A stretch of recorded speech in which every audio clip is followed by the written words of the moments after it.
So we're going to have a small, we call a panel-led discussion, and Declan is going to lead the panel, and a few of our colleagues have very kindly agreed to come and sit up here with the group, really just to kind of process some of the ideas, sort of make a few comments. It's really just to sort of hear a few more voices, to hear some multiple voices today.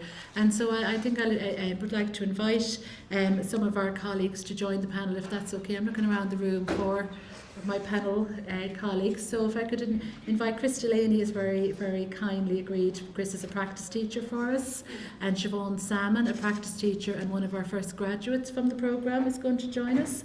Sinead O'Malley, a graduate from our master's programme and currently a PhD student with us, and Joe Mooney, also a graduate from the programme and PhD student with us, and Declan Coogan, who is a lecturer here in the school, as you all know, is going to. So I'm going to hand over to Declan. And thanks very much, colleagues, for it's really just to trigger some discussion, and you're all going to be invited to participate in that.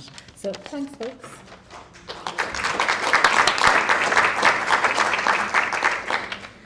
Okay, so thank you, Caroline. We'll take a few moments to organise things. We're going to take a moment or two to organise microphones and a slide as well. I also have some students on standby for a moment to deal with the mics, not just yet. We'll have questions from the floor shortly.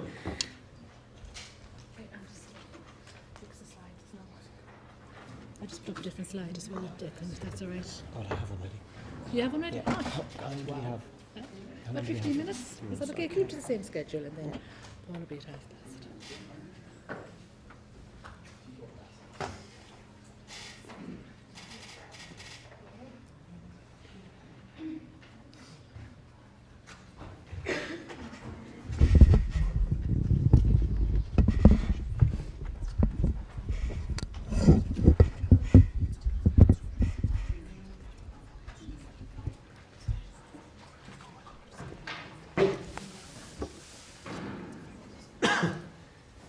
So what we plan to do is, before we begin the discussion, we have a few moments where we'll all introduce ourselves, say a little bit about our work and our interest, and then people will give a short reaction to what they've heard so far today, and then we'll open it out to the floor. We have some roving mics for people to, from the audience, to have some questions or comments.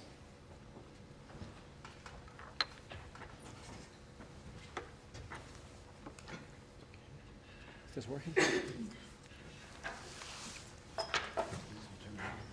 Oh. Thank you. Okay. So, pulling closer to the mic. Okay. Just want to close this out. So I just want to say, during the coffee break, I checked some emails, and I'm very much aware that we have lots of people joining us via the live stream on YouTube. So I want to say hello. You're very welcome to this part of the day, as well as earlier on. Some may have left, but to those who have joined us for all of it, and for those of us who are still here via YouTube, you're welcome. So my name is Declan Coogan. I'm lecturer in social work here in NUI Galway, and I've been here for the last almost 5 years, having come from a background in CAMHS, child and adolescent mental health, and child protection and welfare. And I'm really interested in hearing people's reactions today to the ideas about social justice and human rights. So I'm going to hand over now. People will introduce themselves briefly, then I'll say a few words about my own responses, and then people can give their responses, and then open to the floor. And we have a quarter of an hour. Okay. Hi, I'm Siobhan Salmon, and I was one of the first graduates from the programme here, and I'm now working in the Child and Family Agency just down the road, in the long-term child protection and children and care team. Do I go? I suppose, first of all, when we started here, I came back this year and did the postgraduate in supervision and management and practice teaching, and when I arrived here first, there was one, I think, shelf in the library with social work books on it, and when I came back this year, there's whole sections, and I think that speaks volumes about how how much the course has progressed. And in our own department, we have a couple of students there nearly all the time, and they're really part of the team. And our team now come over here 4 or 5 times a year for training. So I just think that says an awful lot about how the course has developed and how important it is here in the west of Ireland. Hi, my name is Sinead O'Malley. I graduated last year from Masters in Social Work and I've just started on the second year of a PhD programme looking at mothers in prison in Ireland. And is it reflection now? Yeah? Okay. My name is Joe Mooney, and same as Sinead, I graduated in 2013 from the Masters here in NUI. I'm currently in the second year of my PhD with the UNESCO Child and Family Research Centre under our new umbrella with the Institute for Life Course and Society and our new building up the way. So I'm looking at adult disclosures of child sexual abuse, specifically to social work services. Thanks. My name is Chris Delaney. I work in the addiction services and I did a practice teaching course here 2 years ago. And I also have a background in child protection and homelessness and mental health. And by the college here, the whole very supportive around training and looking at the whole issue of human rights, which is so important. So I suppose one thing that strikes me from today, from listening to the speakers and speaking to some of the students and practitioners who are here, is the whole issue of the use of power and how we can use as social workers our power to help change happen in people's lives. So that's one thing that stands out for me. I may say more in a few moments, but I'd like to open up to the panel and see what your impressions are, your reactions or responses are to what you've heard today so far. Unfortunately, missed the first speaker, so.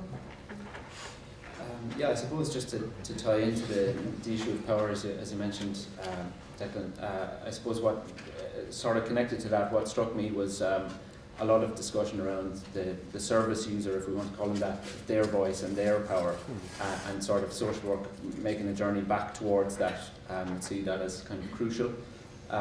It's a crucial part of what I'm looking at, but it seems to be more and more on the agenda in forums like this, such as the one we're having here today in the university, but last week as well we had another similar forum, and that sort of debate is starting to re-emerge, which is great. I think all the speakers reflected it today. Okay, I suppose one thing that stood out for me was a state that's built on capitalism or commodity is complete direct conflict with human rights and social justice. But as social workers, we can work in that space as brokers between the community and the voice of the people that we work in who are marginalised and vulnerable, and bring that to the state and to the government and make it a live discussion. And that's something that that there is space to do that and maybe do it better or so that was kind of something that stood out for me today. I think sometimes social workers might feel a little bit powerless in the day-to-day work. You're stuck in your own caseload, and I think for me the key to us kind of taking control over things a little bit more is using, say, our supervision to kind of hone our skills and be reflective and to look at how we're making decisions and how that impacts on our clients. And I think also to have a space in your work week or every fortnight where you're not just doing your direct casework, where you're involved in some other community-based activity, and that the space within your team, no matter how busy it is, to do that. I think that's very important to help you feel empowered in your work, and so that you can have, I suppose, the energy to keep going. Mm-hmm. I think that's really so important. The need to meet with your colleagues and your peers to get the energy to keep doing the work and to think about how to do the work differently. Kerry, the last speaker, I was very inspired by her presentation, and she talked about courage. You need courage, and you need to encourage, which is giving other people courage, so that it's so important to have a peer group who have the same values as you too, because it can be difficult if you are the lone voice, and the crank and talking out, and I suppose every day, all the time, we need to look at our work and okay, there's been 2 huge scandals this week and they're very dramatic, but they're happening all the time. We're coming across situations all the time where somebody is being, devalued or disrespected or, so it's just, I think it is to support each other, because it can get very depressing. I think it's very exhausting, and definitely even to have the support of one another with people who hopefully have the same values as Yes, you yeah. just helps a lot. Yeah. And I think that can come through getting together informally or formally with colleagues and through other groups, through the ISW, through the SWAN network, through the unions that are involved with them. I think it's really important. What also strikes me as important as well is the big and the small gestures. So the small gestures can be as a multidisciplinary team meeting, as a social worker, to ask the awkward questions, to ask the why questions, to ask questions about, well, what is it that the service user needs and wants, rather than just, well, what can we offer from a very much reduced pool of resources? No, ask first, what do they need, what do they want, rather than what can we offer.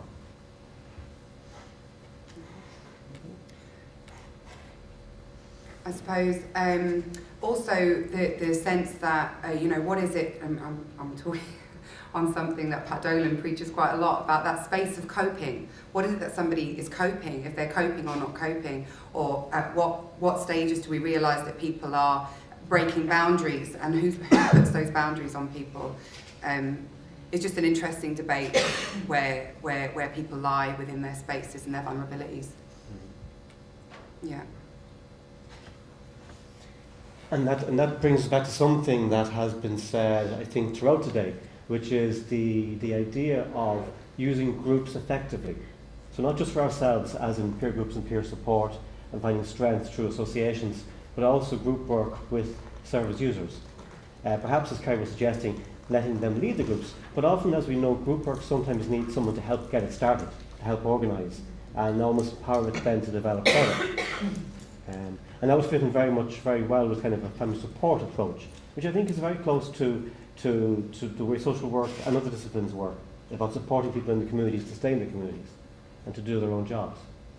I'm wondering whether people from the audience have any questions or comments you'd like to add at this stage? Siobhan, do you feel when you started? Hang on.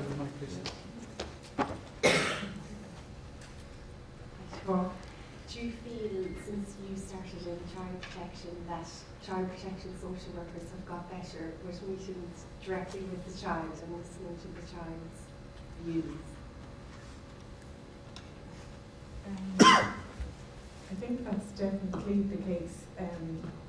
Actually, I suppose I'm only 4 years working in that job before that, I did a few other things, but I think if you pulled out old files, there might not be loads of evidence of children have been met with, but it definitely did happen.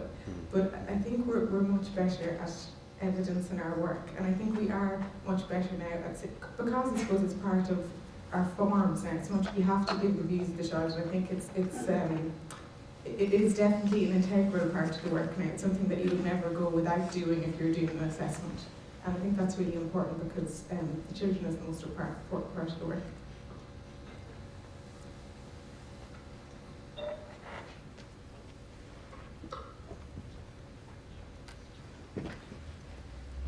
Anybody else?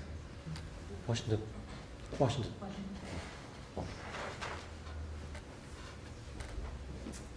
I don't really have a specific question, but what stood out for me today was when Mary was speaking about the capacity bill and how that when assessing capacity that we would be now taking from a multidisciplinary approach.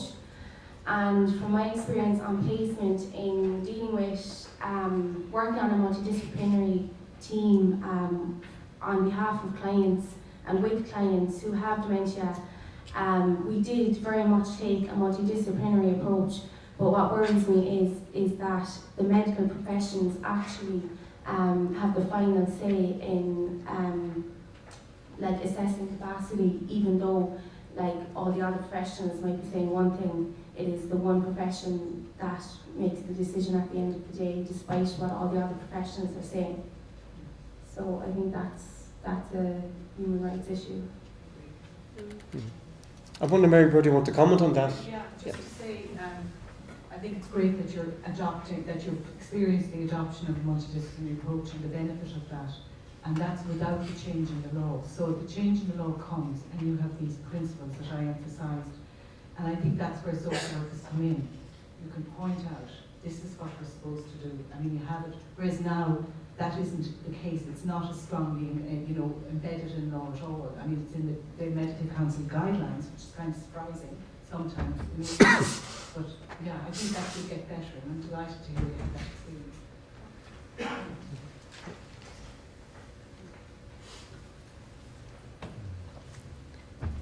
Anybody else? Okay. I suppose I'm going to ask the panel members a question in a moment in terms of human rights and social justice into the future, and how, if you were to take a more tightly focused approach to human rights and social justice in your work, what would you do differently? And I think one thing that I'm thinking about doing differently as a result of today is to talk more explicitly in class about human rights and social justice. I mean, it's part of my practice, it's part of my work, but I don't always make the obvious connections explicit in my teaching. I think that's something I need to pay more attention to. And also, once those connections are made more explicit, well, what are the implications of that for social workers, students on placement? What are the implications of that for me in my practice when I'm working with families and individuals? But I'm wondering, for the panel members here, if you were to think more about human rights and social justice, what could you do differently? Or maybe you're doing it already in your work and in your research. I don't know what your comments are on that. Yeah, I suppose it's about recognising the elements of your practice or your profession that are already, so I suppose, adhere to human rights and social justice. I'll harp on it about it again, but coming back to the main point, and most of the speakers touched on it, is going back to the individual service user themselves and where they tie into their community and communities in a larger sense, and what's wanted and what's needed there, as opposed to this sort of menu approach as has been discussed, what's on offer, what services are on offer. So I suppose it's in the name, human rights and social justice needs to go back to the humans and to the societies first, and then we reflect that in practice, hopefully, I suppose. I guess I'll come back in a moment, Chris, to Joe and Shane in particular, because I'd like to ask you in a moment, so you can think about it, I'm not going to jump on you now. Where is the human rights social justice element to your own research? I both know you're doing aspects of that, but to share a bit of that in a few moments with people watching on YouTube and here in the audience. Chris. I suppose the only thing I have to say is that human rights and social justice, it can be very abstract. Yeah. So it's how you are as a person, how you are with people, do you respect people? I mean, it's sometimes as ordinary as that. Do you give them eye contact? Do you tell them if you're going to be late, or do you so it's just to bring it into that as well, because it can be very, it can get very abstract sometimes. So I think that's a daily challenge. And if you're tired sometimes, it's, you can bring it into discussions. I think keep it in the conversation, but I suppose it's a daily challenge, and it's to keep it on the agenda, but the main thing is how you treat people, and how you work with people, and you're prepared to fight for people, but do you have the courage to your convictions, and maybe to sometimes break the mold of it, so that's all I have to say. Yeah. For me, I think the key is the relationship piece of social work, and I suppose no matter whether somebody is not able to speak, or you're standing in a traveller in a halting site, or no matter, or as one of the refuges, people, when you look in their eyes, can see whether you respect them and whether you value them as a person. You might not agree with what's happening, you might have to make very difficult decisions about their children, in my case, but I think people can always tell if you value them as a person. I think it's really important for us to remember that, although I'm always late, so. I think the other thing is, I think collectively I would need, or with our team, we would need to be a little bit better at maybe negotiating or advocating for more structural things that impact our clients a bit more strongly. So that would be something I would like to be better at. I wonder whether either of you want to say something about your work? Okay, I'll go first. Okay, so I did a small piece of research as part of the Masters in Social Work, and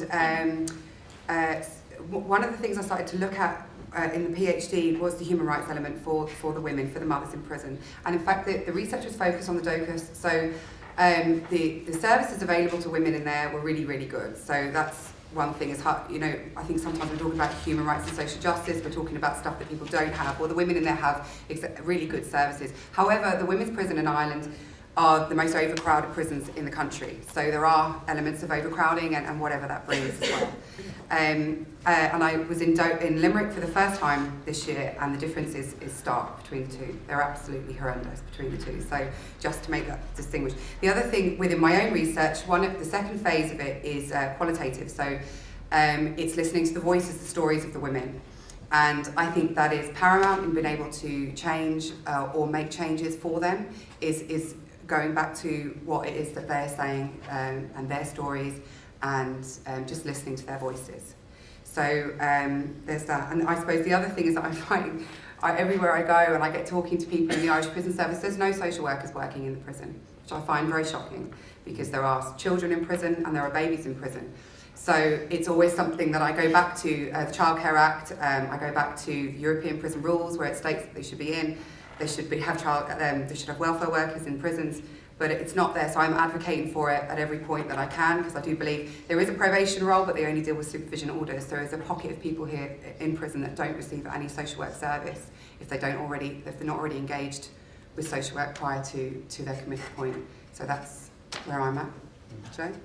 Yeah, quite similar actually to Sinead. My research began as part of the MSW here in NUI, doing a small piece of research about social work interaction with adult survivors of sexual abuse, and how that interaction worked, I suppose. So coming from a law background myself, it was quite policy driven to begin with. So the PhD sort of started as an idea of maybe bringing in various different policy and practice stakeholders and looking at it from a policy point of view, but the human rights element of it really came to the fore when I decided I needed to strip it back and go back to the individuals themselves and get their account and their voice first, and work from there up. And I suppose that's where the human rights element of it comes in. Still drawing on the law, I think as social work practitioners we're being asked to fight this battle a little bit more often now. We need to use the law to our advantage. It's there supposedly for our advantage as citizens, and as social workers we should become knowledgeable a little bit around it and how we can use it to our advantage. So recently there's a policy, social work practitioners, any of the social work practitioners here in the audience working in child protection may have been asked to read it in relation to responding to allegations of abuse and neglect, a policy which has been stalled thankfully.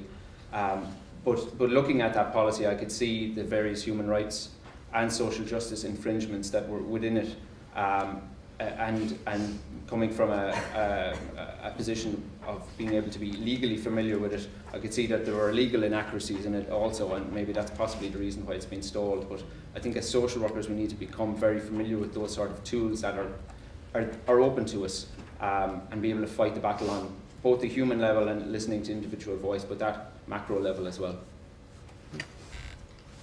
Okay, so I want to thank you all, and also thank you to people here present in the room today, and also to people tuning in. What strikes me is that human rights and social justice, from what we've been talking about here, from the earlier speakers and from the questions, is that it's both a bigger thing in terms of critiquing policies, taking social action, but it's also a smaller thing, as in eye contact with service users, showing them respect in relationships, letting them know that you're working with them and for them and not against them. So thank you all for that. Thank you very much.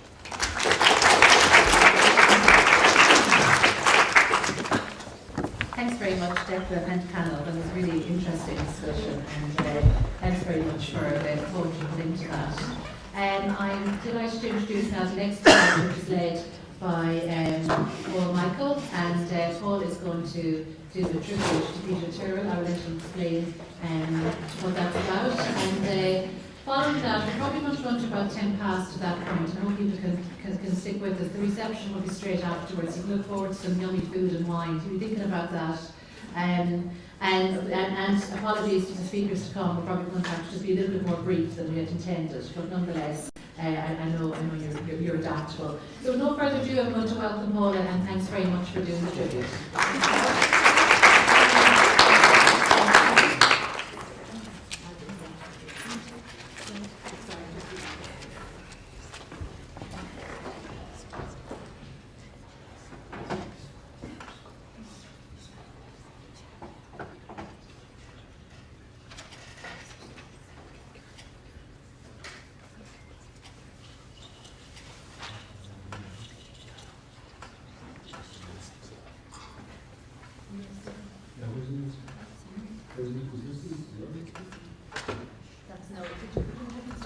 and I won't take it out. Was it?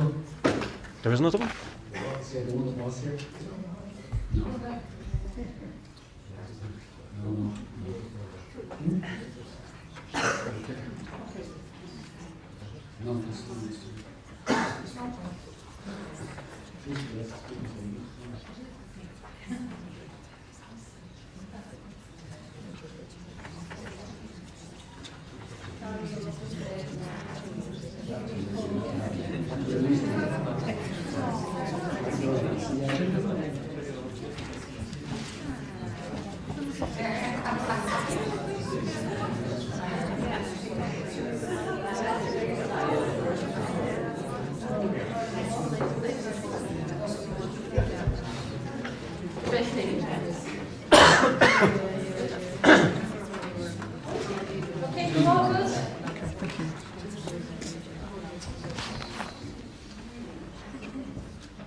Okay, technical hitch over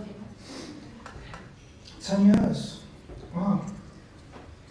I'd like to say thank you to the approximately 222 students who's passed through the programme since I started here in 2004. And I'm going to do something kind of unusual here, something I don't normally do. I'm just going to read my presentation, and I think that might help us in terms of time as well, and so I won't wander.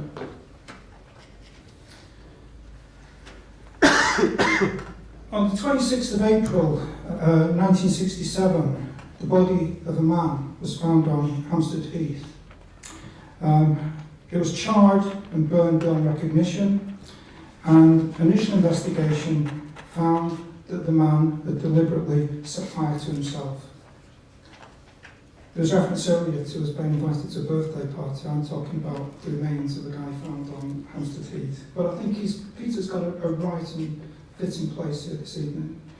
So who was he? It took a year to establish his identity, and he was Peter Tyrrell. And his early years were spent on the family's small farm, which was about 4.5 miles away from Ballinasloe, so he's a local fella. Peter was born symbolically in 1916, the year of the Easter Rising, and there were 10 children in the family, and life was characterised by intense poverty. And drawing on the book we see there, he recalls that 6 of us slept on the kitchen floor on an old mattress. There were no windows in the house, and the floor was cobblestone because it was intended as a stable. And 6 of the children were taken into care in 1924. And 8-year-old Peter, along with 3 older brothers, were sent to St Joseph's Industrial School in Letterfrack, where he remained until 1932. So, founded on fear, the book we see there is a book Peter wrote, and it's an evocative account of his life in Letterfrack. And it would seem to have been written between August 1958 and February 1959. And in a letter that he wrote in 1964, 3 years before his death, Peter maintained that the real purpose of the book was to provide the necessary documentary proof before I launch a campaign in this country. What I'm planning is public demonstrations. So, I mean, who knows if he was around today, may have been involved in the Social Work Action Network that Kerry was referring to earlier. So I just want to say, in the short time I've got available, just a few words about Peter's book. And the book is tremendously important, I think, because I perceive it as a foundational document in terms of the struggle for social justice within this state in which we're located. So, in the foreword to his book, Peter tells us, "It was with deep regret that I find it necessary to tell my story. Yet his unpublished manuscript remained hidden for many years amongst the papers of the late Irish Senator Owen Shear Skeffington, until it was discovered by Dermot Whelan, an academic based at UCC, where Alistair's come from today, of course, who subsequently edited Tyrrell's memoir for publication, and it was published in 2006. And as we see, that's the cover that derives from 2006. And to my knowledge, that's the only photograph which exists of Peter. Others may come to light, but that's the only one I've seen. So, in terms of how he assembled the book, Peter was apt to confuse commas and full stops. And he also tended to begin every second word with a capital letter. Nevertheless, once these idiosyncratic stylistic distractions had been eliminated by Dermot Whelan, it's clear that he writes well. So, for example, he tells us, he says, when we were lined up to be beaten, I could smell the sweat of others, every one a little different. And he gives us just these little images of life within the industrial school in Letterfrack. And more generally, I would suggest, is terse and urgent recollections, always written in the immediate and present tense, are lucid and frequently harrowing. This is especially so, for example, in terms of his descriptions of the violence. And I'm not going to read this particular bit, but there's one instance where he first encounters the violence when he turns a corner and sees a small child being kicked by one of the brothers. And during his second year in Letterfrack, he recalls, and this is an extract from Peter's book, he says, it's now Sunday morning, and about 12 of us are lined up to be beaten in the washroom at the end of St. Michael's dormitory. We're ordered to take off our pants. Walsh, one of the brothers, now goes to his room and returns with a stick. It's a new stick, which he cut a few days ago. Lots of details we see here. I'm at the end and I see others flock before me. The murder boy is now beaten and he's screaming loudly. It's my turn next. After about 6 blows, I managed to run away down the stairs and into the bathroom. Walsh now follows me down. He's hitting me on the head and the face and the back as I put up my right hand to ward off the blows. He hits me a heavy blow on the arm. My arm is broken. I spent 2 weeks in the infirmary. In the account which Peter provides, he's careful, however, not to castigate all the brothers, and he remains intent on only unmasking those responsible for the violence. Indeed, he acknowledges that some of the brothers and associated members of staff were actually good to the boys. Nonetheless, these kindly characters were in a minority, because most of the dominating adults at Letterfrack were relentlessly violent and abusive. The institution appears, in fact, to have been saturated in male cruelty and violence. Peter reveals, for example, that tensions and animosity amongst adults were even apt to be resolved by recourse to violence. For example, the blacksmith, he tells us, is cruel to horses. I've seen him many times hitting a horse with a heavy hammer. And child neglect was also a major factor impacting on the lives of the young residents. A boy called Con Murphy, for example, is described as follows. I look at his face, he is smiling and I see his gums. They're in a sickly condition. His teeth are discoloured and decayed. His gums are full of mucus, and I advise him to go see the nurse. But I know he won't go, because I've told him before. Many of the children have this complaint of disease. Others have running ears. Many suffer from sores on their head and face and in the ears, the legs and the hands. Many walk with their heads down and some are round-shouldered. Although child sexual abuse was referred to in Peter's correspondence with Shea Skeffington, it is not explicitly named in the book, but it's frequently implied, and there often seems a fairly clear sexual component attached to many of the punishments which the boys suffered. Widespread sexual abuse was, of course, subsequently confirmed by the report of the Ryan Commission. Indeed, within the pages of the Ryan Commission, Peter Tyrrell is given the pseudonym of Noah Kittrick. So just in terms of Peter's life after Letterfrack,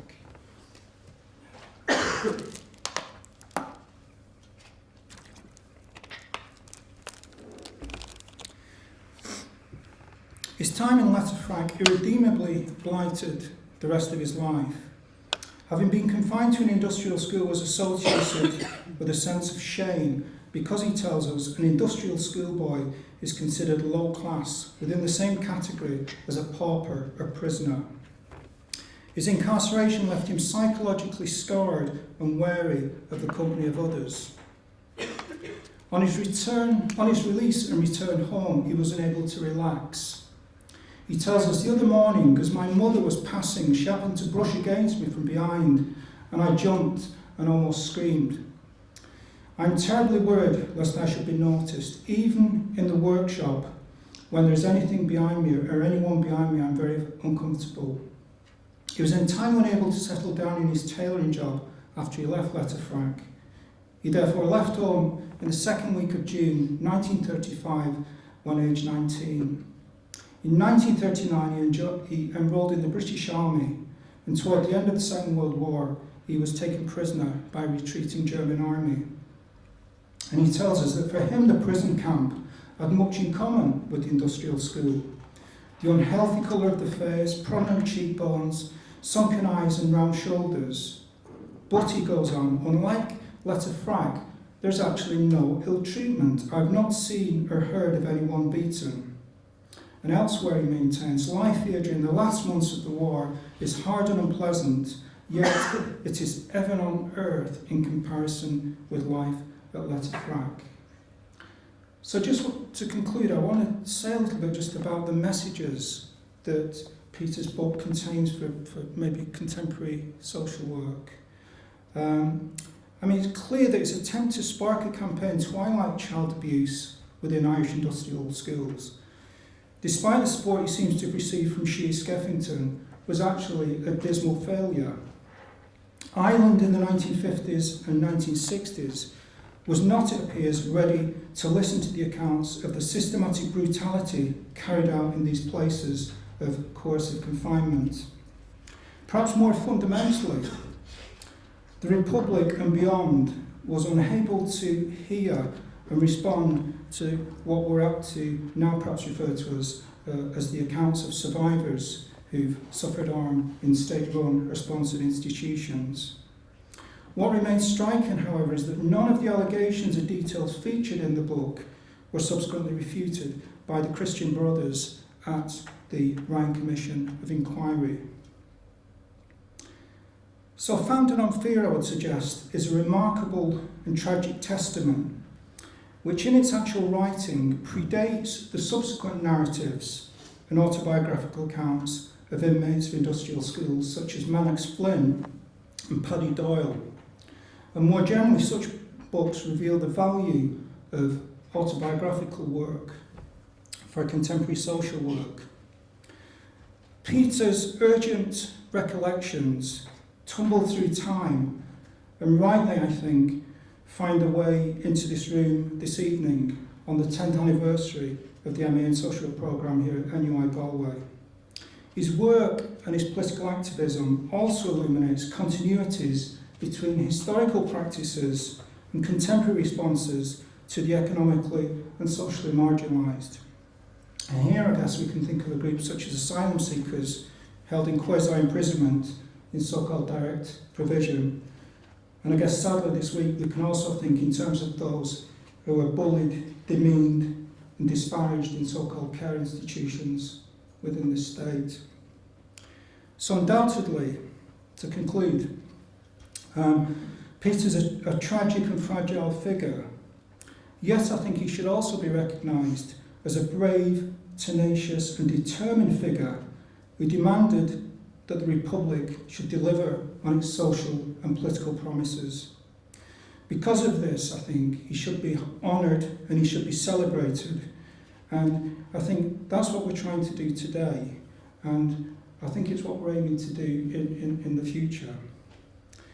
And in that sense, I'm very pleased to be able to announce this afternoon that the School of Political Science and Sociology, and here I'd like to especially thank Anne Burns sat at the back, who's given this move the go-ahead, has agreed to introduce an annual Peter Tyrrell Social Justice Prize, which is going to be awarded each year to a student on the social work programme.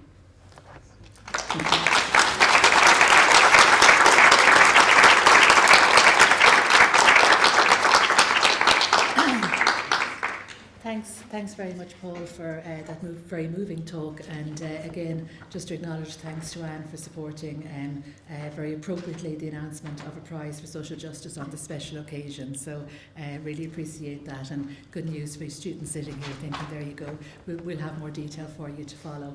Now, as I say, we're going to run a little bit over. Is everybody okay with that? Stick with us. And Margarita, my esteemed colleague Margarita, is going to introduce the final part, which is really now moving us towards the end, around starting to look at how we can reflect further and some critical reflections around human rights and social justice. And I have to thank Jackie for her patience in sort of us being out of time, but very delighted to invite Margarita to say a few words and then introduce Jackie.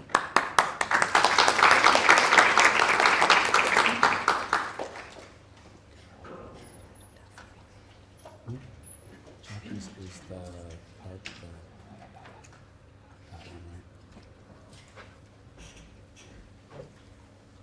Thanks, Caroline. It's interesting to stand here and look out at this lecture theatre and actually know every single person in the room. Usually when I walk into a room, people scatter because the first thing they think about is, she's going to ask us for a placement, get out quick. And any of you watching this live, hello to our graduates who are around the world. To Dawn and to Megan and Alton on the east coast of the States, to our graduates in Australia, whom I know some are watching, those who are nearer home, who are in England and in parts of Europe, in Canada also, and for those practice teachers and social workers that are watching in work or at home this afternoon. How are you doing? Here we are 10 years on. So all of you who have journeyed with us for this amount of time, that's those who have been guest lecturers with us, some of the staff on the programme, the tutors that are here that I see in front of me, the guest lecturers that have come and helped, have brought us to where we are today. And you've already heard Chris Curtin thanked, and also Professor Pat Dolan from the UNESCO Child and Family Centre, now the Life Course group, as really the beginning of what the vision for social work for the west of Ireland was. Vicentha Viren began this course, and I know that Vicentha is watching this on the live link.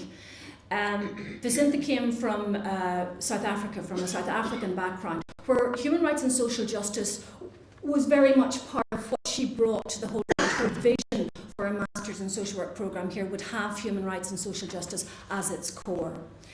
And as you can hear, and as you all know, I'm very much a northerner, and coming from the north of Ireland, I came to this programme also with having lived through the Troubles and coming out the other end of the Troubles, knew what human rights and social justice was about day to day, not just day to day for the service users and the clients I worked with in the north of Ireland, but day to day for myself personally in living in Northern Ireland during troubled times. And so that's very interesting to know where this came from. It wasn't just that we decided, it'll be human rights and social justice. It meant an awful lot to Vicentha to have this. And Vicentha sent an email yesterday, I wanted to quote from it. She said, I'm really delighted to have had the opportunity to be the pioneer in setting up the MSW in the School of Political Science and Sociology. In doing this, I cannot forget all those who have supported me at that time and encouraged me. She goes on to say, what makes it all so worthwhile and enjoyable was the students. She says, it was good to know that there was an interest in a new programme for the West, and it also reaffirmed the need and value of social work training. She finishes up by saying, I wish the MSW programme a life of longevity and success, and good luck with the programme. And I think that we owe somewhat of a debt to Vicentha. And moving on from that, we also had on our staff over the last 10 years, Catherine Sherlock, who made a fine contribution to the whole area around the teaching of human rights and social justice and the teaching of social work skills within social work practice. I was having a bad day one day and I met Pat Dolan, and because in 10 years every day obviously isn't going to be great and every year wasn't always great, and unfortunately I met Pat one day and a couple of years ago and I was not happy, let's put it that way, giving out probably, basically giving out about something, and Pat said to me, "Hold on, Margarita, the cavalry's coming." And the cavalry was indeed coming and came in the form of our new professor in social work, Caroline Skehill, some of you will know her as, or Caroline McGregor, and what she brought and all of her talent and her research, her leadership, her sense of humour, and also the fact that, here's the crux of it, she was steeped in practice. And so as the job of practice learning coordinator, for me that was really, really important. Do you know that she was carrying on this tradition of seeing that the practice within the Masters in Social Work is an integral part. The placement is an integral part. It's not just tacked on to the academics. Apologies to all you academics here. It's not, it's an integral part of the course, and it has to be that. And where would we be without the practice teachers? Because our practice teachers, really, they are valued, they are respected, and they are encouraged very much on this programme. You know we only have a small programme here. Our colleagues in the other universities think that our numbers are very interesting compared to their numbers. We have 20 on this programme and 20 students who bring enthusiasm and an application to their practice, to their placement, that I think is to be commended. And I know there are some first years sitting here who are going out on placement in January. I know there are some second years sitting here that are actually finishing up their placement tomorrow. And I know the commitment that they bring. And very much mirrored by the practice teachers. Jackie is coming up now and she's going to look at human rights and social justice from the practice teacher's perspective and how the practice teacher can teach the student all about these huge areas and bring them to something that's manageable.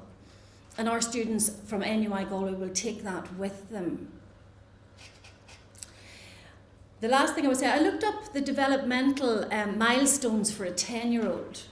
And just to share some of them with you, here they are. Busy and active. I think we can tick this box.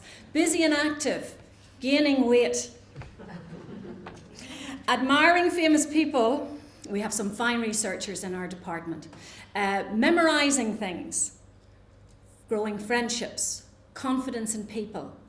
Explosions of anger. I'll skip that one quickly. See situations from others' points of view. Being aware of social expectations. Thank you, folks.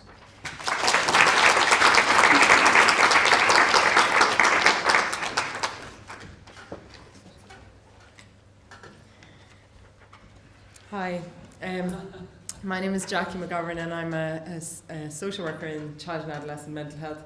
I'm completely in awe today of all the speakers that have gone before, and I feel very, very humbled and quite inadequate. So I'm going to keep my presentation very simple for two reasons. The first is that I'm not an academic. I'm an everyday working social worker, and the second reason is that I have 3 children under 6, including a 10-month-old baby, so I'm severely sleep deprived. So I'm working on about 20% of my brain capacity. So you'll forgive me, I'll keep this short and simple. Now, how do I work this? Is this? I'm not sure how this works. Is this the? Perfect.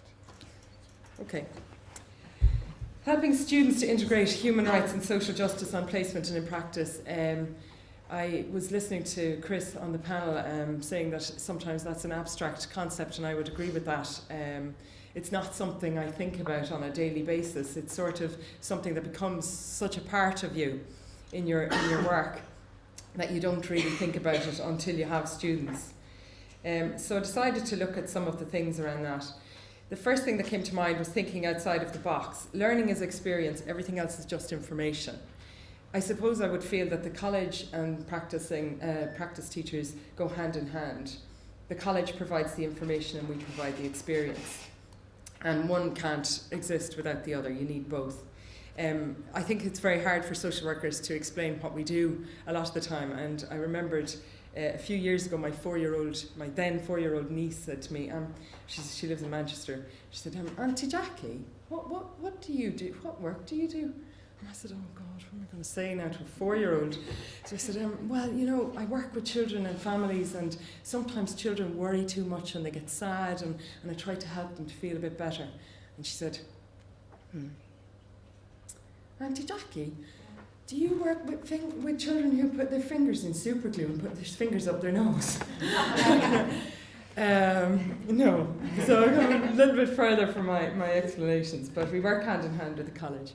So human rights, we all know that human rights are basic rights and freedoms that all people are entitled to, regardless of their nationality, sex, national or ethnic origin, race, religion, language or other status. They're the foundation of human existence and coexistence. They are universal, indivisible, and interdependent. I thought this was a really nice little picture that I could add. We could learn a lot from crayons. Some are sharp, some are pretty, some are dull, while others bright. Some have weird names, but they've all learned to live together in the same box. So that's our goal, I suppose, to live together in the same box and to make life as easy as possible for everybody, including their differences. Social justice, then, is the distribution of wealth, opportunities and privileges within a society. A belief that we're responsible for one another. I think that's a really important thing for social work. We're responsible for one another. We care. I was thinking about what Siobhan was saying on the panel, being authentic with people, caring. They see it, they know it, they feel it. And that's where we start as practice teachers. I found this a few weeks ago and I thought it was really interesting. The difference between equality and equity. And it just speaks for itself. And I think this is what we're about as social workers, trying to find a way for everybody to get a look over the fence.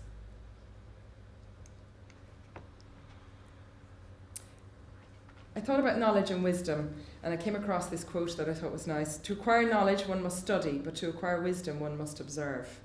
So again, this is what the practice placement is about, observing, learning, practicing. The study bit has been done in the college. The students come to us. If they're on their first placement, they're going to go back to college to study again. They come on the second placement. They've come with a bit more experience, and they go back to college, and they tie all the bits together. But the two work hand in hand. So I'm just going to do a little activity for a minute to consider the topic of privilege. I read somewhere recently that a high school teacher in the States used this activity to demonstrate privilege to his students, and I just thought it was a really effective activity, so I'm going to do it with you now, if you don't mind. So I need everyone to have a sheet of paper.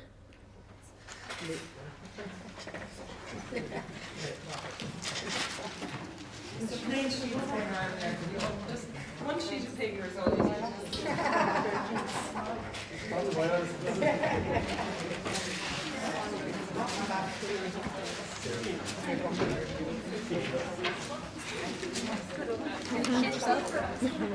Margarita's gone together. Yeah, it's great. Now they're gone around.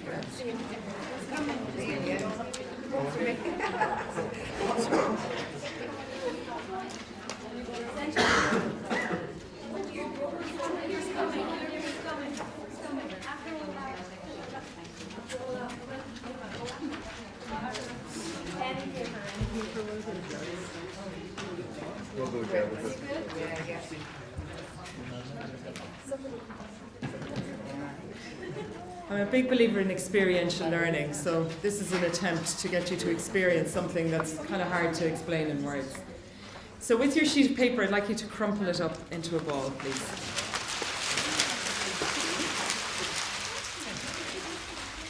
Now, the game is simple. You all represent the population of a country. Everyone in the country has a chance to become wealthy and to move into the upper class.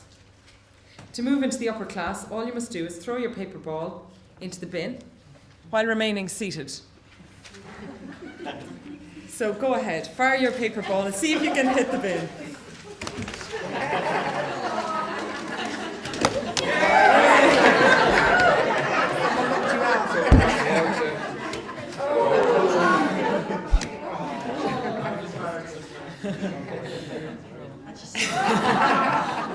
was Brian Gormley. I know Garage the former student who came placing it with me.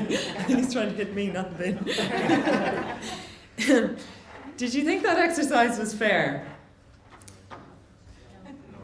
No. Yes. But you all had a sheet of paper, correct? So everybody had the same opportunity, you could argue. Yes. So the point of the exercise, obviously, is the closer you are to the bin, the better your odds. This is what privilege looks like. Did you notice that the ones complaining were at the back of the room? I think if we had more people in the front of the room, we probably would have more pieces of paper in the bin. The people in the front of the room are less likely to be aware of the privilege that they're born into. All they can see is the few feet between them and their goal. It's our job as social workers and students to be aware of our privilege. One of our privileges is education. We can use this to achieve great things, but we should always remember to advocate for those in the rows behind us. So I think that illustrates the point. Okay? So what's the role of the practice teacher in terms of human rights and social justice? I like to think of it as a parent teaching a child how to cycle a bike.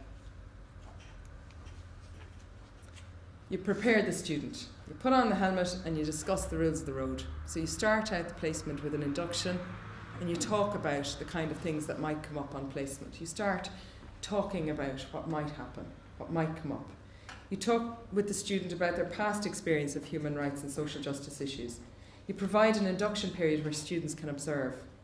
You encourage them to listen not only to what is spoken but what is unspoken. And I think that's one of the core skills that a social worker can have, to hear what's not being said. The next bit of riding a bike is go outside and have a look around. Prejudice, judgments, preconceptions, discrimination, stereotypes, power struggles, inequality, injustice, hierarchies, privilege, assumptions, moral and ethical dilemmas. All of these things are absolutely everywhere you can find people. They're in our world, they're in our communities, they're in our families, and they're in every single case we come across. They're even in our coffee room. Sometimes as a social worker, our challenge is to challenge our colleagues, and that can be a very tricky balance to find. A comment, a throwaway remark, something that's unfair or unjust. We have to stand up. And sometimes that's the hardest bit of the job, is finding a balance. Then we encourage the student to start peddling. As soon as the student starts working on cases, bells will start to ring. So the first sign for me as a practice teacher that my student is aware of human rights issues and social justice issues is that they'll feel uncomfortable. Something will come up that makes them feel uncomfortable. We encourage them to listen to their gut instinct. A lot of our job is about gut instinct. If something doesn't feel right or doesn't sound right, it probably isn't. Then we start them off on the right path and we hold on to the carrier until they feel steady. So supervision is where it's really at then from then on. Supervision is supposed to be a safe place where we can discuss and debate, challenge and examine, process and reflect on any issues arising. Students can share their thoughts and consider their options. The practice teacher helps the student to realise that an intrinsic part of their professional role is to uphold the core principles underpinning social work practice. So to stand up for people, to stand up for yourself, to stand up for families. Get out on the road. I think this was the most powerful quote I came across in preparing for this presentation today. Experience is a hard teacher. She gives the test first and the lesson afterwards. And that's a lot what social work is about, because you're in with a family, you're on the front line, something comes up, it's right in front of you, you have to deal with it right there and then on the spot and process it afterwards very often. Or take it away and come back to it later. And that's tricky. So you're tested from the minute you start meeting with families. And then at the end of it all, we let go. And off goes our student into the real world to work themselves and hopefully someday to become practice teachers as well, passing on these fundamental principles of social work. Thank you.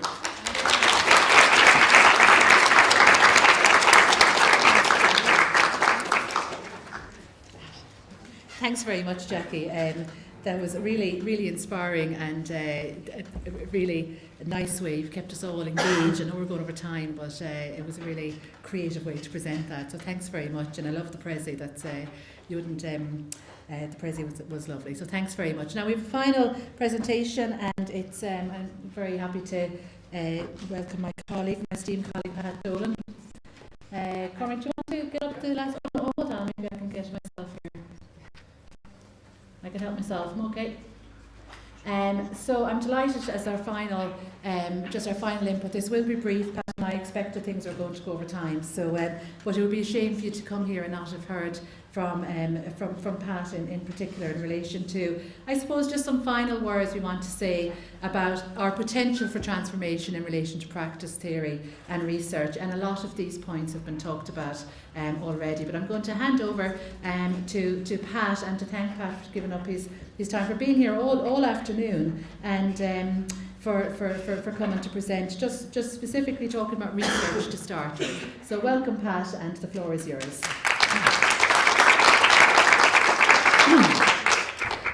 Thanks very much, Caroline. It's a pleasure to be here. It's been a pleasure to work with many students over the last 10 years, from, as Margarita quite rightly points out, soldiering with students who have been incredibly enriching to me. I've learned a lot from the students that I've worked with, and continue to learn with them in my work. But Caroline, this is actually a joint presentation with Caroline and I. Obviously, I'm testing tiredness a little bit with people, but I will keep this very short.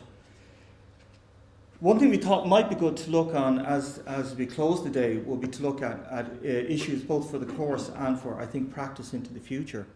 And some of these things have been already discussed. The three things that we thought would be important in a kind of a closing section would to look at new beginnings that there are around the whole notion of civic engagement and its relationship with social work. Reflective practice, which this week alone we saw in very real terms a complete lack of sanity and reflective practice within services. And obviously, which is the theme of this event and this anniversary, promoting rights and social justice. Sorry, you might be able to see that very well, but what we're suggesting is that civic engagement needs to be thought about very different, and the whole idea of civic action. There is a lot of new evidence that actually you can enable resilience in young people and in families and anybody that you work with in a service by actually engaging with their engaging with them in civic society where they are civic actors. And as was mentioned earlier, I think Sinead mentioned it. I think that one of the concerns I certainly have is the over-attention on the suggestion of outcomes. I think that coping needs to be given much more understanding in social work and much more attention as we move forward. There are many people who we want to make the world brighter for them as we work with them, but there are many people who have to get past Christmas, and that really is important for people. People have to have coping capacity. And I think not enough respect is paid to social work in the context of coping. But one thing that I think is really interesting, and Marie Connolly has written about this lately enough, is this idea of co-production of working with children and families. Whereas rather than seeing them even as service users, we see them as people that you co-produce solutions to problems. It's a completely different way. One might argue that things like family good conferencing kind of heralded this idea, but certainly I think there is room to think about this in a different way. And when we think about civic engagement, very often people think about it as political, and we've had a lot of discussion already today about using the word political maybe with a small p, but also there is social engagement that young people, adults, parents who attend services do and is often forgot about. In fact, you could argue that for people who use services, by them being supportive through social engagement with other people, they get respite from their own problems, they're less labelled, and they can find their own resilience. And in fact, they can also learn to understand that they're not the only people in the world who suffer or have difficulties. There's ethical engagement, and I think there is ethical issues around, not just around issues of recession, which we've heard about, or issues of political power, but there are ethical issues about what is social work that will be tested into the future, and maybe in ways that are good and enterprising. I was reflecting when Paul Michael was talking about the story of Peter Tyrrell. I was reflecting on the story of when I came to Galway in 1980 and met a man called Pat Tierney, who used to recite poetry on Shop Street. Pat Tierney had been in care in Salt Hill and hung himself and was a beautiful poet. But again, his story has been forgotten. So I think there are many ways we need to think about the ethical way in which we work with people. And finally, and maybe surprisingly, I'm not one that, those of you know me, I don't talk much about money. I like it, but I don't talk about it. But in fact, economic engagement, because actually it's economics in many cases that differentiates people in this room from people who are in services. In fact, let's be honest, some of us are only a pay packet away from needing a service. And that's the only differentiating factor. So I think these are new ways to think about civically engagement, this idea of co-production, of working with people in a completely different way. The other issue that I did want to talk about was the notion of reflective practice. And Barbara Kolb's work talks about reflective practice as a key issue in social work. And I think very strongly that we've got into a mode where we think about social work has been very almost preoccupied with programs. And John Canavan, who's here, and I and John Pinkerton spent a lot of time on a book a number of years ago now on reflective practice. But I too think the idea of thinking in action, on action, and critical reflection of social work is a key issue. I think it's a key support to social workers, but it's also a key, if you like, it's almost a transparency tool in social work that I do think we need to think about it. But that does cost us. And in fact, we just need to think about the costs if we were really to engage in reflective practice. And here's a really interesting question. It has been raised about the idea of social intervention versus cash transfers. It's a big issue in UNICEF at the moment. Is it cheaper to give families the money than the cost of the salaries of the people that work with them? And it gets back to something that Alistair was talking about, the whole idea of programs versus support. So I think these are really interesting questions, and from a research perspective, from the point of view of the centre we work in, these are challenges that we will have to think about, but positive challenges into the future. And finishing on a positive note, we have a new building which is up the road, which is your building as much as it's mine or anybody else's. And in the Institute for Life Course and Society, there is an amazing capacity to have, there's a cinema, theatre, there's a whole range of facilities up there that is your facilities. And for both graduates of the programme and friends and colleagues associated with the programme, the centre is very much married, for better or worse, to the social work programme into the future. And we want you to look on that building as your building. And let's create beautiful things for beautiful people. Thank you.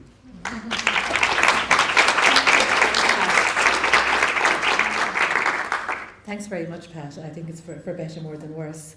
I just want to complete the presentation by reminding us about the global definition of social work, which was just recently revised by the International Federation, emphasising the principles of social justice and human rights and collective responsibility, which have very much been taken up as the theme of today. And not to in any way necessarily want to bring a downer on the day, but an honesty to the day. We're here celebrating what we've achieved, but also having to think about what we need to continue to do. Let's be honest about it. Let's be critical, reflective, like Pat says, and committed to this endeavour, because it's not easy. It's not something social work, if you ask what do social workers do, it's not that many people who will say first and foremost they promote social justice and human rights. Yeah, and we need to be more forthright in how we do that. But we have a lot of really fantastic opportunities to do that, and I suppose moving forward from today, we're neither beginning nor are we ending today. We're just marking a moment in time, a lovely moment in time. 10 years of social work in the university, 10 years of the opportunity to contribute to training social workers and having a particular emphasis on human rights and social justice as the course in Galway aspires to, achieves, but I think we would all collectively, those on the course, say needs to continue to work on. How are we going to get there? I didn't hear all of your presentations before I wrote this, but it very much reflects what's been said during the day, and I'll let you read that slide for yourselves. But really the message that we need to, it's a complex matter, we need to do this together, we need to be thinking about power, we need to be hearing lots of multiple voices.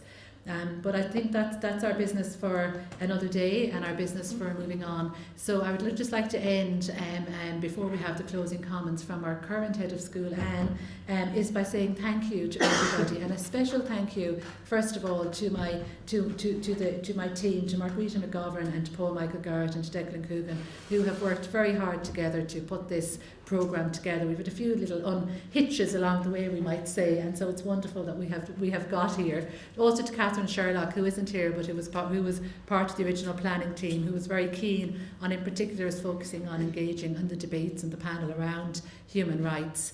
I want to say a very special thank you to all of my colleagues in the School of Political Science and Sociology and throughout the college and the university, in particular Mary from Law, who's been a great colleague of ours. For all of their contribution to the programme and just wider support, and for inspiring us around the whole subject around human rights and social justice. And on that note, a very special thanks to a special unit within the school, the Centre, the UNESCO Child and Family Research Centre, particularly to Pat and to John and to Bernadine and to all of the colleagues who really play a really significant role in the programme, and also a very big thanks that they've sponsored this event today, along with the Millennium Fund from the university, which funds opportunities to engage colleagues in knowledge, to share knowledge, and also to spread it internationally. And it's lovely that we've been able to live stream to our international colleagues with that intention in mind. I want to say a very big thank you to all of the students. I know some of you haven't been able to be here today. I know some of you are watching.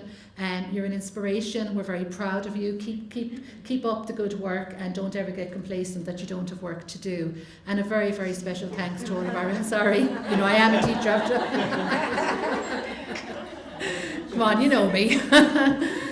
A very special thanks to our practice teachers. As Margarita says, it is phenomenal, the quality and the commitment, and Jackie very much reflected that in her presentation. It's just so exceptional, the service the students get. And thank you so much for your patience, and to our tutors and to everybody who's involved with the programme, for your patience and for your understanding, and for all of you. I'm just here 2.5 years and I'm still in some way feel like I'm still figuring things out and sometimes getting things wrong, and you've all been terribly patient and terribly supportive and terribly cooperative, but don't forget to come and tell me if I'm really messing up as well, because I do have this sort of approach of, if you don't tell me, I could assume it's okay, But thanks very, very much everybody for being here, and I want to say a special thanks to our new head of school. I started with thanking our outgoing head of school as of September, Chris, for his leadership and social work, but also a special thanks to our current head of school, Dr. Anne Byrne, who's now going to close the conference, for her ongoing support and commitment to the programme and for her support personally. Thanks very much, Anne, and welcome.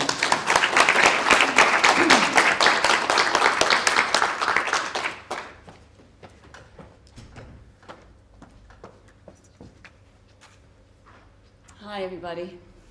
Hi. How you doing? It's been a fantastic day, isn't it? It's marking a very particular moment in time. Looking back, being in the present in this room, here with all of you and those who are online, and looking forward. We start with the history of the foundation of social work in the school with Chris, and then Alistair's keynote, looking at anti-discriminatory practice, moving on. Very useful question to ask. Should we use these models and modes? What we need to move on. And Mary on the consequences of a finding of incapacity and the cycle of disempowerment that can ensue. We have our Pat Carey with the tools as a mental health frontline worker, really telling us and informing us about the tools for empowering and empowered social work. And the panel of students and educators, Paul Michael's tribute to Peter Tyrrell, and the finding of the manuscript among Owen Sheehy Skeffington's papers, which reminds all of which, and many and much more. Margarita's history, and the lovely ending of the characteristics of a 10-year-old, and we are 10 and more perhaps. And Jackie, the practice teacher, and combining experience and knowledge, and Caroline and Pat again focusing on the future. And all of this, I said, reminds me of the importance of testimony, of working alongside each other with awareness of privilege, the privilege of education, the privilege of our beings, the privilege of knowledge, but also working with ethics and values. Ethics that respect the person, that are practiced in the everyday, in the ordinary, normal intercourse with our friends, with our colleagues, with service users. She, Skeffington, was a champion of human rights and an opponent of authoritarianism, and as we know, campaigned for the end of corporal punishment in schools. And we know the importance of collective action, bringing these issues to bear, and the change is possible. So we have evidence that collective action, working from a value base in an ethical way, does bring about change. So there's lots of confidence and buoyancy and hope in social work, and in social work knowledge, in social work theory and social work practice. And we can move on from here. So yes, Alistair, you're quite right. Social work in the next 10 years is going to be more difficult and more challenging. But we are wiser. We have access to wisdom and knowledge. And as social work educators, and particularly here in the school, we can use our knowledge and our practice to think about the future. So we have the capacity to use the predictive sciences and research to generate trends and data about what's going to happen next. We have the perspectives of sociology and politics, particularly in this school, connecting the personal and the political, but fundamentally, and I use that word cautiously, it allows us to question assumptions about dominant versions of the truth, received wisdom, taken for granted practices.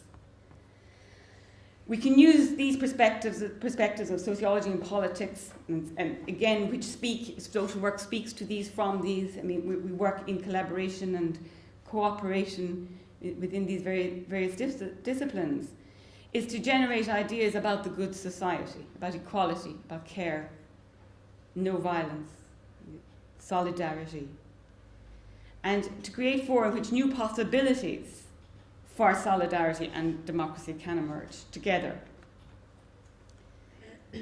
I think about, it's again an overused phrase maybe, about the idea of the sociological imagination. And a way of unpacking it is about the vivid awareness of the relationship between voice, experience, action, and the wider society. And all of that I could hear today in the keynote speech, in all of the contributions from the various speakers. So all the themes that were mentioned today will take social work education forward. Our challenge here in the school is to provide an informed social work education that enables you, the students, to deploy the skills, knowledges, and experiences that to work well and wisely. And I think we'll always start with and return to values and ethics in our practices. And I have no doubt that in the school and in the programme, the leadership is here to bring us forward. And I want to thank you all for today and formally close the programme.